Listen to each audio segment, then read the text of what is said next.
circonstances qui ont entouré la mort de Quinquin-la-Flotte restent jusqu'ici très confuses. Il y a des doutes à dissiper. Les détails absurdes. Des contradictions dans les dépositions des témoins. Aucune certitude en ce qui concerne l'heure, le lieu et les dernières paroles. La famille, appuyée par des voisins et des connaissances, maintient avec intransigeance la version d'une mort tranquille.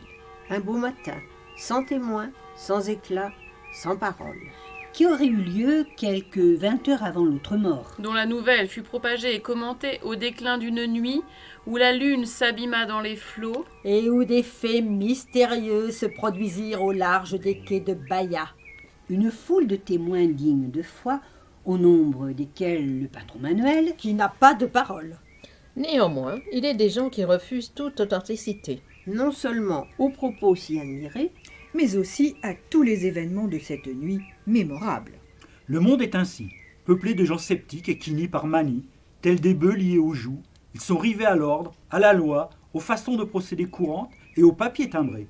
On brandit triomphalement le certificat de décès signé par le médecin peu avant midi, et avec ce simple papier, Pour la seule raison qu'il comporte des caractères imprimés et des timbres fiscaux, On tente d'effacer les heures intensément vécues par Quinquin-la-Flotte jusqu'à son départ, librement et spontanément décidé par lui.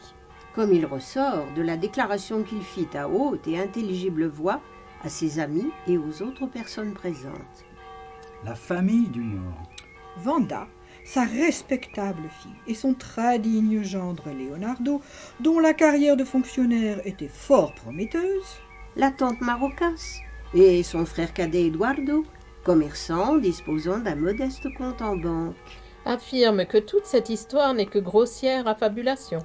Invention d'ivrogne invétéré. de gredins en marge de la loi et de la société. De filous qui ne devraient connaître que le paysage des grilles de la prison. et non pas la liberté des rues, du port de Bahia, des plages de sable blanc et de la nuit immense. Ils attribuent à ses amis de Quinquin toute la responsabilité de l'existence infortunée menée par lui au cours de ces dernières années. lorsqu'il devint le cauchemar et la honte de la famille. Au point que son nom n'était pas prononcé. Et que ces frasques n'étaient pas commentées en présence des enfants. Innocente créature pour qui le regretté grand-père Joachim était mort depuis longtemps. Ceci nous amène à constater qu'il y eut une première mort, sinon physique du moins morale, quelques années plus tôt. On atteint donc le total de 3, ce qui fait de Quinquin un recordman de la mort. Je ne sais si ce mystère de la mort, ou des morts successives de Quinquin-la-Flotte pourra être complètement éclairci, mais je m'y essaierai sur son propre conseil, car l'important c'est de tenter, même l'impossible.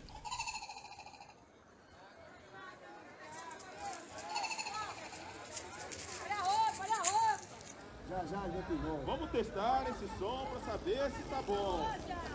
Les gredins qui racontaient le long des rues et des rampes, devant le marché ou à la foire de l'Agua dos Meninos, les derniers moments de Quinquin, Une brochure en vers populaire fut même composée sur ce sujet par l'improvisateur Cuica de Santo Amaro et vendue à profusion. offensait de la sorte la mémoire du mort au dire de la famille. Dès qu'un homme meurt, il recouvre la respectabilité la plus authentique, même s'il a fait des folies de son vivant. La mort de sa main qui sème l'absence efface les taches du passé, et la mémoire du défunt brille avec l'éclat du diamant. C'est la thèse de la famille, approuvée par les voisins et par les amis.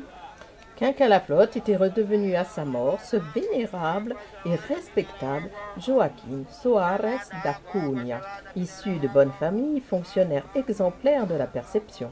Au pas mesuré et au visage bien rasé, avec veston noir d'alpaga et serviette sous le bras. Écouté avec respect par ses voisins, donnant son opinion